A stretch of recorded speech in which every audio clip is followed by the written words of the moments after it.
There are just too many languages in my head, you guys. Sometimes I want to speak one language, but then another one comes out. Not exactly, but in my head it's just like... Ah! Goedemorgen en welkom hier op mijn YouTube kanaal en hout schwätzen ich über Sprachen. That was Luxembourgish and it's one of the 5 languages I can speak. Because obviously I am not native English speaking, as you can hear, because I have a slight accent. And I take my English from everywhere, like some Australian, some English, some American, some I don't know, it's just like all in there, and then also with some difficulties of my German accent. And yeah, but it's fine, I can communicate with you, you do understand me, hopefully.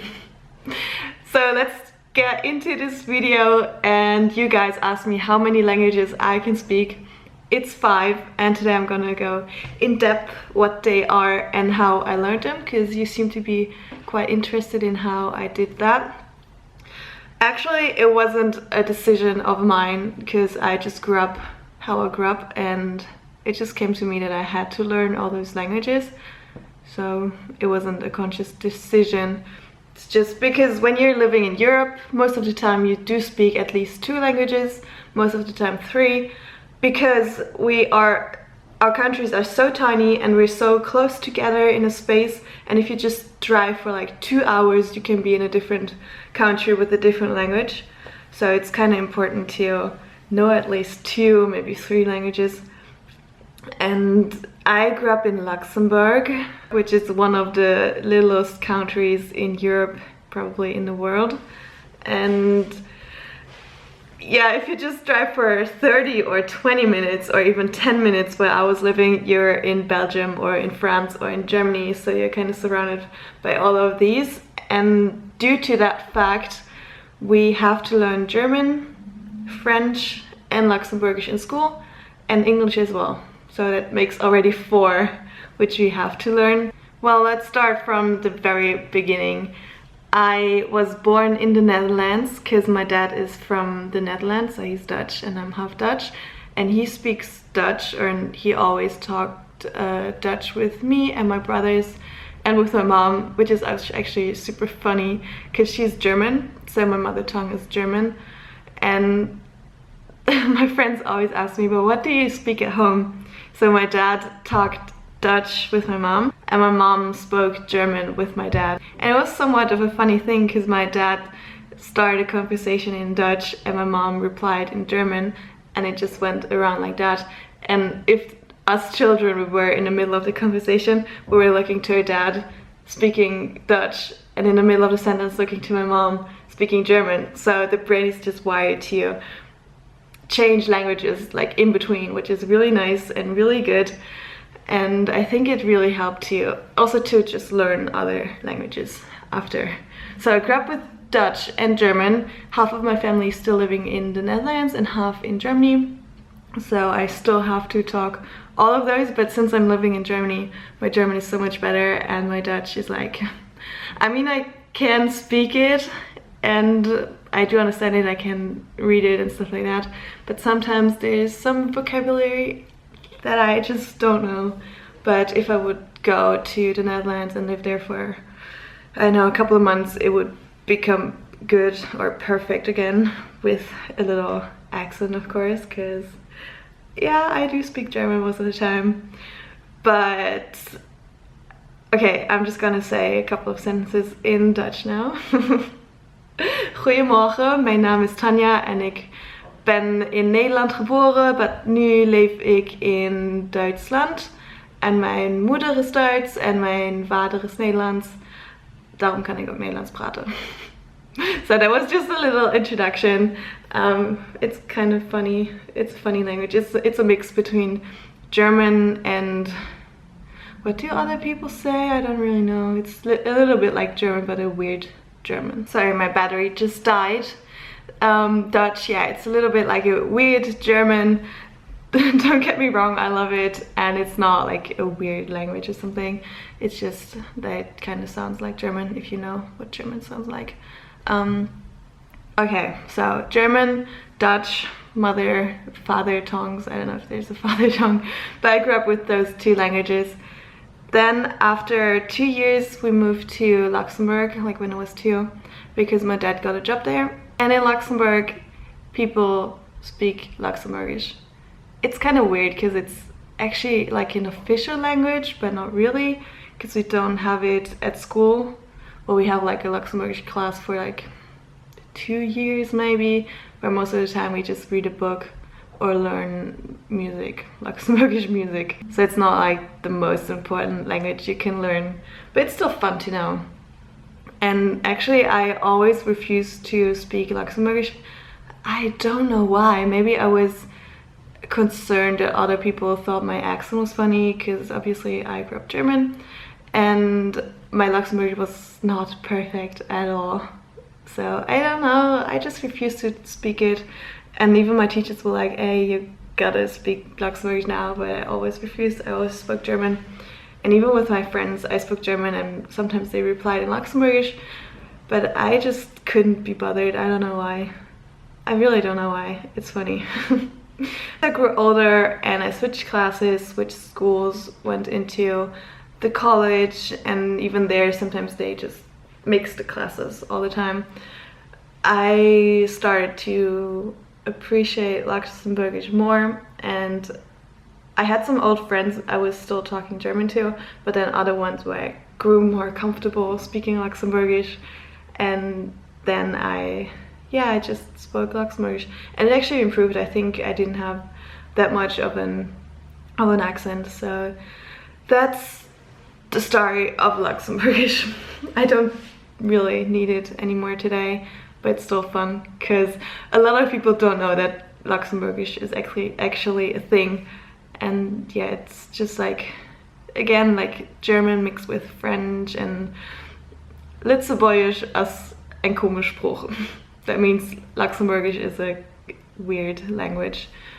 Okay, and then also in college we started learning English. No, before. Let's skip English for now. Before starting learning English, I started learning French, because you have to start it in Luxembourg. It's just in the curriculum. You can't find a way around, I guess. Maybe if you're in an international school, I don't know. But I've just been into the normal school. And there we started at age, what is it? 8, I guess. I think you start when you're 8 with French. So I had French for 11 years, something like, I think 10 or 11 years I had French at school, and I hated it so much. They just taught it so wrong. They were pushing on learning stuff by heart, learning all the vocabulary, doing like tests that don't end up with anything. Sometimes I've even been scared of my teachers because they were so pushing to get things right, and we always had to get to the front and tell the other students like the right answer, but if we didn't get it right, we're just like exposed. And I was so afraid because I wasn't that good at French, probably also because I didn't like it and I didn't really look into it. But then I was just so afraid to say anything because I was so afraid of being wrong. And it's just bad, because being wrong is not bad. It's just something that shows you that you have to learn more, or that you're learning right now. And if you're wrong, the teacher can tell you, hey, why did you, or just find the cause why you're wrong and tell you just like all of the things, what you can do to do it better. But I just was super scared. I was never really good at it. We had to write essays and stuff like that. So it was really on a high level, and it's okay. I love that I can speak French now, and I can write, I can understand, I can read. But again, with the speaking part, I think if I would go to France for like 3 months, it would be perfect again. But right now, because I'm never ever using it, it's just there, but not really. So I have a little bit of trouble speaking it. Bonjour, mon nom est Tania, je suis née aux Pays-Bas et aujourd'hui j'habite en Allemagne. there was a little bit of French. Yeah, no, I enjoy speaking French and being able to communicate like that, but the experience of learning it was just traumatic and I didn't like it. And even in college we switched from all of the classes in German, like biology and geography, history, was everything in German until age, I think 16, don't really remember, but I think it was age 16, and then all of a sudden from one year to another after the big summer break, everything started in French. So we learned all of the expressions in German, and then just like over a very short period of time we had to learn all of the expressions which are really specific in biology. For example, we had to learn them in French. So that was a huge step for me, and I didn't like it too much, but I managed. And yeah, that's the experience of me learning French. So now we're gonna get to English. I started learning English at age 13, I think 13. Yeah, 13. Because we could choose between starting to learn English or Latin, and I couldn't be bothered with Latin because I already had French and it was enough, and I didn't want to learn another Latin language. So I said no, English is more important. I'm gonna start learning English right away, because the ones who started learning Latin started learning English 1 year later. So they kind of had to catch up. But I really didn't want to do Latin because I didn't want to become a doctor. Well, I kind of wanted to, but it was already not that present anymore. So I started learning English, and that was actually much more fun.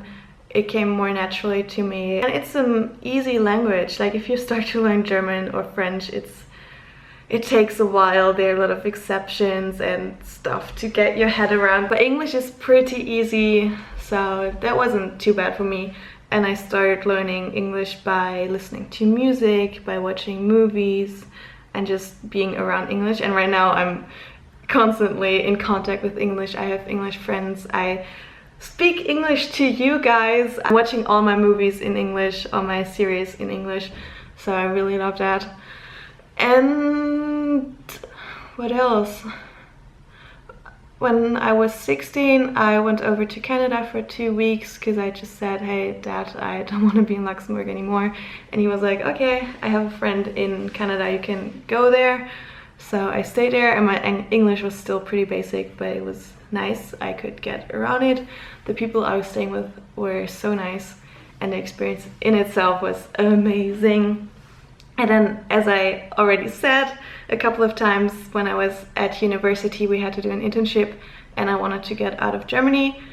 So I tried my best and did everything to go to either Canada or Australia, which Australia was my favorite, of course, so I applied to a lot of places there.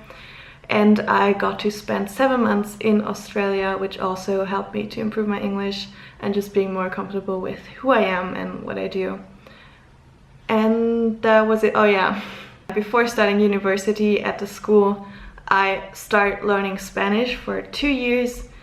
Usually it's 3 years, but the first year I did a photography workshop, and then I really wanted to start Spanish. So in the summer holidays, I learned everything from year 1, which was really nice. A friend helped me and I could catch up, which was really awesome. The second year was great, the teacher was nice, she taught us a lot, but the third year, the teacher was kinda, I don't want to say crap, but he didn't taught us that much. We were just reading newspapers or yeah, just doing like super basic stuff, so I kinda didn't improve there. And then also when I went to university, I never used it again.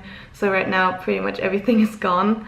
When I read it, I can kind of understand what it's meant, but like listening to it, I feel like Spanish people talk so fast and I'm just not so good at understanding. But it's a really pretty language, and I also have the problem that I can't roll my R.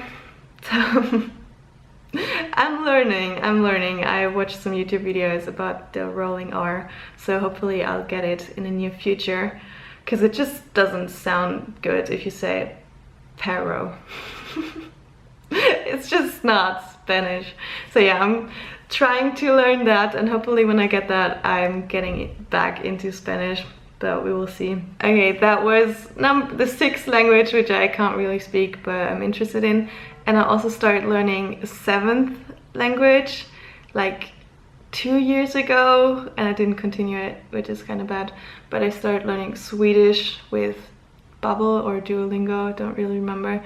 And I could do like this super basic conversation, like hi, how are you, where are you from, and so on. And I learned a bunch of veggies and animals, but nothing really stuck to me. I still know that chickling means chicken, and was it yo heter Tanya?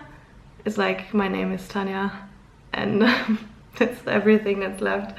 But if I have time in the future, I would love to continue that, because I think my brain is just made to know all these different languages, because I started so early. But then I also heard that when you start learning languages when you're little, you don't really think about it, and it just happens naturally, and it's so much easier to learn it. So the older you get, the more difficult it will be. And yeah, okay. These were my 5 languages, not 10, 5, just 5. But yeah, I love that I can speak them. I would love to be able to be fluent in Spanish, because it's a really big language. I love the sound of Swedish. Are there any other languages? I don't know. I would like to know how many languages you can speak, and if there's any language you would love to learn. Like if you could just be fluent in it tomorrow, what language would it be? For me, it would definitely be Spanish, because I love it.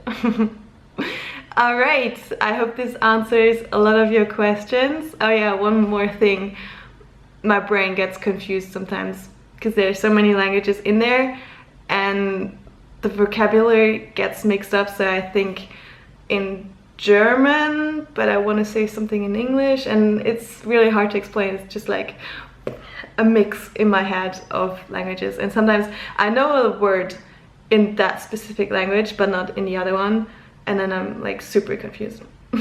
And also when I speak, oh, this is so weird, when I speak German with my mom and I need to switch to another language, like with my dad in Dutch, sometimes it gets so messed up, and then I don't really know what language I'm speaking right now. But sometimes it also happens automatically, so I'm like not even realizing that I switched language. It's so weird. And also I have a different personality in every language, like not significantly, but I am more comfortable, more confident in English. I don't know why. And in the other languages I'm more like, I don't know. I just love the sound of English, and it's more upfront, and I can't really explain it. It's so weird. It's really weird. But I heard it a couple of times that people have, or multilingual people have different personalities. It's not drastic. It's just like little changes in how you speak and how your tone of voice varies.